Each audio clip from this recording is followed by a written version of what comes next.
बिस्मिल्लाहिर्रहमानिर्रहीम। On the demand of Jaidev Sharma, ये problem trigonometry की है। Logarithm of complex number chapter से i⁻i, इसको हमको रियल और इमेजिनरी पार्ट में हमको लिखना है। इसकी वैल्यू क्या होगी, इसमें रियल और इमेजिनरी पार्ट को सॉल्व करेंगे। इसको सबसे पहले हम इस तरीके से लिख सकते हैं, i⁻i, इस तरीके से लिख सकते हैं। और सबसे पहले हम इस जो ऊपर पावर है इसकी वैल्यू फाइंड करेंगे और फिर इसके बाद हम इसकी पूरी वैल्यू फाइंड करेंगे। इसलिए से हम इसे इक्वेशन नंबर 1 डाल के यहीं पर छोड़ देते हैं और इस वैल्यू को फाइंड करेंगे।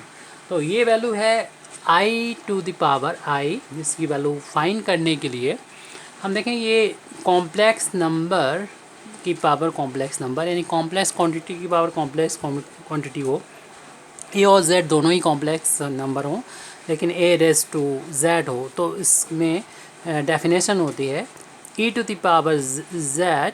और यहाँ पर चूँकि हमें जनरल वैल्यू कंसीडर करना है तो कैपिटल लॉग का इस्तेमाल करेंगे, लॉग a। और इसी फार्मूले का हम यहाँ पर यूज़ करते हुए i⁻i का यूज़ करेंगे। a की जगह पर भी i है और z की जगह पर भी यहाँ पर i है, तो ये जो z है वो ऐसी आ जाएगी, ये वाला i है वो तो यहाँ आ जाएगा। और यहाँ पर लिखेंगे जनरल वैल्यू ऑफ लॉग, जिसे कैपिटल में लिखा जाता है, और जो प्रिंसिपल वैल्यू होती है उसे स्मॉल में लिखा जाता है।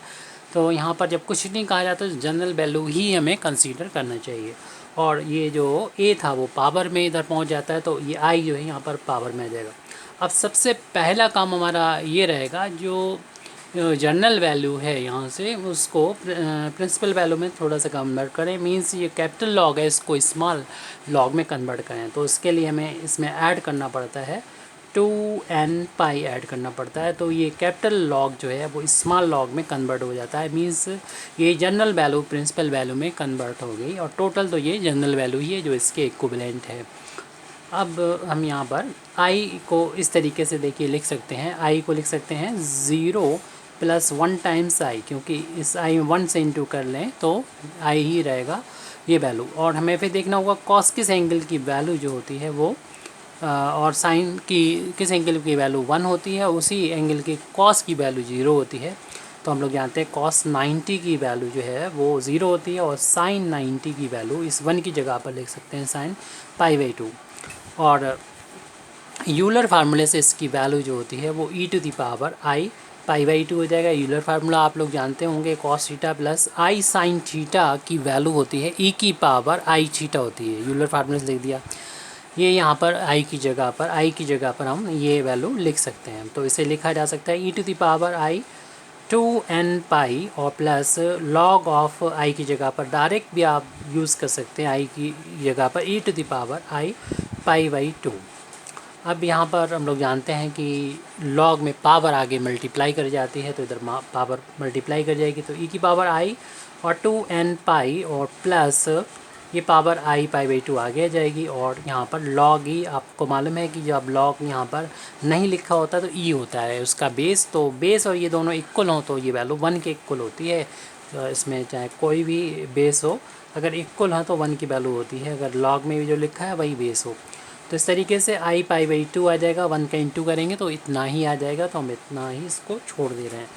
थोड़ा सा इसे सॉल्व कर लें, ये पाई कॉमन ले लें इस तरफ हम, तो ये वैल्यू हो जाएगी e⁻, यहाँ पर एक ये गलती हो रही है, यहाँ पर जो जनरल वैल्यू से हमने प्रिंसिपल वैल्यू में आए थे, यानी कैपिटल लॉग से स्मॉल लॉग में आते हैं, तो 2n और होता है। यहाँ पर ये थोड़ा का करेक्शन कर लेंगे। मींस जैसे कि कोई कैपिटल लॉग यानी z कॉम्प्लेक्स नंबर है, इसका हमें जनरल वैल्यू है, तो जनरल वैल्यू से प्रिंसिपल वैल्यू में जब आते हैं यानी स्मॉल लॉग में लिखेंगे तो अब यहाँ पर हमें जोड़ना पड़ता है 2n होता है, जोड़ना पड़ता है। तो i हमारा छूट गया था, आप करेक्शन कर लेंगे, ये गलती जो हमने की वो हमेशा आप कभी भी नहीं करेंगे इसको।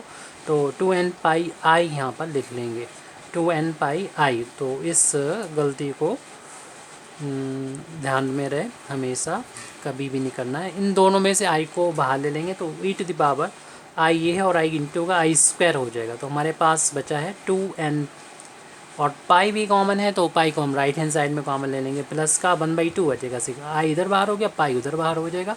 इस तरीके से इतना ई की पावर है। और आई स्क्वायर की वैल्यू, क्योंकि आई की वैल्यू मालूम है स्क्वायर रूट -1 होती है, दोनों तरफ जब स्क्वायर करेंगे तो इधर आई स्क्वायर रह जाएगा, इधर स्क्वायर रूट हटेगा तो -1 बचेगा। तो आई स्क्वायर की जगह पर -1 कर लेंगे।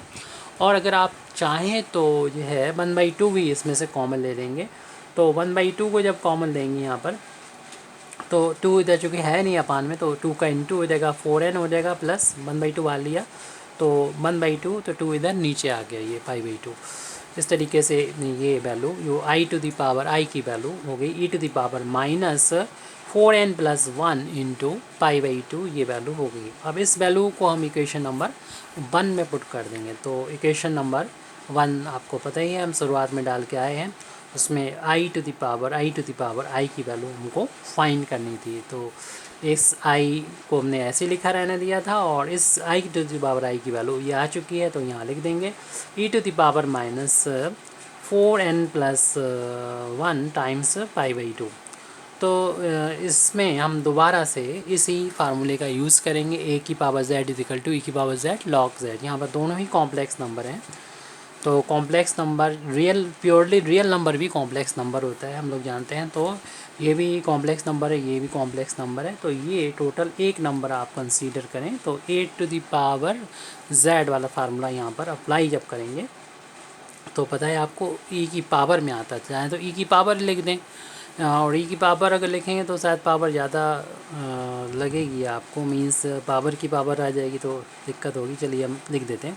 तो इस की जगह पर तो ई आ गया और ये अपनी जगह पर रहेगा, यानी पावर में था ये, यानी रेस टू पावर था तो वैसे रहेगा 4n+1 टाइम्स π/2। और जो बेस में था उससे हम पहुंचा देंगे मल्टीप्लाई में, मतलब जो पावर थी वो उसी में मल्टीप्लाई कर देंगे और कैपिटल लॉग का इस्तेमाल करेंगे और कैपिटल लॉग आई आ जाएगी, यानी ये वाला बेस यहाँ पहुँच जाएगा। मीन्स हम ये कहना चाह रहे थे कि ये ई ना लिख के आप एक्सपोनेंशियल लिख के इतना लिख सकते हैं, यानी इसको ऐसे भी लिखा जा सकता है, इस तरीके से भी कर सकते हैं। लेकिन ये ई और ये कन्फ्यूज़न ना हो जाए तो आप इसे शॉर्ट में ऐसे भी लिख सकते हैं EXP, यानी एक्सपोनेंशियल, और फिर ई को ना लिखें और इसमें ये पूरी पावर में आ जाएगी। इसकी पावर जितनी भी है, यानी हम लिखेंगे ई टू द पावर जो भी है वो लिख डालेंगे ई की पावर -4n+1। इससे में थोड़ा आसानी रहेगी कैलकुलेशन में, और उसमें मल्टीप्लाई हो रहा था, इसमें इस क्वांटिटी में मल्टीप्लाई हो रहा था कैपिटल लॉग आई को। इसको इस तरीके से भी लिख सकते हैं। अब इसे सॉल्व कर देंगे, बाद में हम EXP हटा के एक्स या लिखा रहने दें तब भी कोई दिक्कत नहीं, हटा के हम उससे ई की पावर में करके दिखा देंगे। ई की एक्चुअल में ई की पावर में ही है ये सारी वैल्यू, तो आसानी रहती है इसमें। तो पहला तो चूँकि रियल है इसको हम ऐसे ही लिख देते हैं, ई की पावर माइनस का 4n+1 इंटू π/2। हमें इस वैल्यू को थोड़ा सा कैलकुलेट करना होगा सही से, यानी जो इससे पहले भी कर चुके हैं। तो वहाँ पर हमने n ऐड कर चुके थे एक इंटीजर, तो जब प्रिंसिपल वैल्यू से हम जनरल वैल्यू से प्रिंसिपल वैल्यू में आए, अब हम दोबारा से प्रिंसिपल वैल्यू जनरल वैल्यू से प्रिंसिपल वैल्यू में आ रहे हैं। तो कैपिटल लॉग से हम स्मॉल लॉग में आ गए और इसमें ऐड करना पड़ता है 2n, तो वहाँ जोड़ चुके। तो अब इस बार जो है m ले लीजिए, 2m/i से इंटू हो गया। अब जिस तरीके से लॉग आई की वैल्यू वहाँ पर हमने लिखी थी थोड़ी, तो उसको दोबारा से उसी चीज़ को या तो रिपीट कर दें या फिर हम उसको डायरेक्ट भी यूज़ कर सकते हैं। यानी ये वैल्यू कितनी आई थी आपको पता है, हम पूरा लिख दे रहे हैं। ई टू दी पावर से इतना डायरेक्ट कर सकते हैं आई π/2, क्योंकि ये चीज़ हम कर चुके हैं इसलिए हम इसको आपको करके नहीं दिखा रहे हैं। 2m/i अब ये पावर में है तो इसका अदर लॉग में मल्टीप्लाई हो जाएगा। तो exponential e to the power -4n+1 times π/2, और ये पावर जब आगे आ जाएगी i टाइम्स π/2, और ये लॉग ई बेस ई की वैल्यू 1 हो जाएगी तो उसमें 1 का इंटू करेंगे तो यही आ जाएगा, इसलिए हम इसको नहीं लिख रहे हैं। 2m/i हो गया। अब जिस तरीके से अभी हमने कॉमन में लिया था दोबारा से इसमें हम वही करने वाले हैं। अब करीब करीब हमारा प्रॉब्लम सॉल्व हो चुकी है। Exponential e to the power -4n+1 times π/2 into में इस ई के मल्टीप्लाई में ये आ रहा है। तो इसमें हम जैसे अभी किया था हमने वैसे भी कर सकते हैं, यानी आई कॉमन लेफ़्ट साइड ले लेते हैं और राइट हैंड साइड में पाई कॉमन ले लेंगे, तो हमारे पास बचेगा इस 2m इधर बचेगा, 1/2 इधर बचेगा। तो 2m को पहले लिख दे रहे हैं प्लस का 1/2, और जिस बार में हमने इसको लिया था पाई हमने कॉमन इस तरफ लिया, इधर कॉमन ले लिया। जिस तरीके से इसको लिखा था ऐसे इस फार्म में, यानी 1/2 को भी हम साइड से कॉमन ले रहे हैं। तो एक्सपोनेंशियल यहाँ पर लिख सकते हैं ई आई बिल्कुल, चूँकि इसमें मल्टीप्लाई में ई में, तो इससे शुरुआत में लिख दें ई के मल्टीप्लाई में लिख दें, और इसकी पावर में ई की 4n+1 इंटू पाई/2, और ई के मल्टीपल में ये पूरा ब्रैकेट है जिसमें हमने 1/2 कॉमन लेंगे तो 4m+1 आ जाएगा, और यहाँ पर पाई/2 आ जाएगा। अब इससे छोड़कर मीन्स इस आई को छोड़कर बाकी जो भी है, वैसे तो हमारा आंसर आ गया, इतना छोड़ सकते हैं, लेकिन कभी कभी कुछ प्रूव करने का आ जाता है, तो यूजुअली जो आता है वो हम आपको उस फार्म में लिख के दिखा देते हैं। तो एक्सपोनेंशियल, या आप इतना भी करके लिख सकते थे कि आप इसे ई की पावर और ये टोटल ये ब्रैकेट है वो आप नोट कर देंगे, अपना छोड़ दीजिए यहाँ पर इतना कंप्लीट। या फिर हम इसको इससे पूरे को जो आई के अलावा है उससे थीटा मान लेते हैं, तो इस तरीके से हमारा शॉर्ट में हो जाएगा। जहाँ पर हमने थीटा किसे माना है बता देते हैं, आपके सामने ही है। इससे आई की छोड़ के बाकी सारा थीटा ही है, यानी ई की पावर -4m, क्योंकि कभी कभी ऐसा ही प्रूव करने का जाता है, इसलिए इसको हम ऐसी फार्म में दिखा दे रहे हैं 4m+1 टाइम्स पाई/2। और यहाँ पर इसको चूँकि अब सिंपल हो गया, छोटा सा हो गया, तो इसे दोबारा से हम उसी फार्म में यानी एक्सपोनेंशियल ना लिख के सिर्फ ई की पावर में दिखा दें, आई थीटा दिखा दें। और आपको मालूम है इसको यूलर फार्मूले से इसकी वैल्यू cos थीटा प्लस आई साइन थीटा होती है। यूलर फार्मूला हम पहले भी लिख चुके हैं, और जहाँ पर बता दिया कि थीटा की वैल्यू जो है वो इतने के बराबर है, तो यहाँ पर भी छोड़ सकते हैं, और आप यहाँ पर भी छोड़ सकते हैं, आप इसको यहाँ भी छोड़ सकते हैं, इसको यहाँ पर भी छोड़ा जा सकता है। तो जैसा भी आप चाहें और जैसा प्रूव करना हो उस तरीके से उसके अकॉर्डिंग आप चलेंगे। Thank you very much indeed for listening me. Wa akhiru da'wana alhamdulillahi rabbil alamin.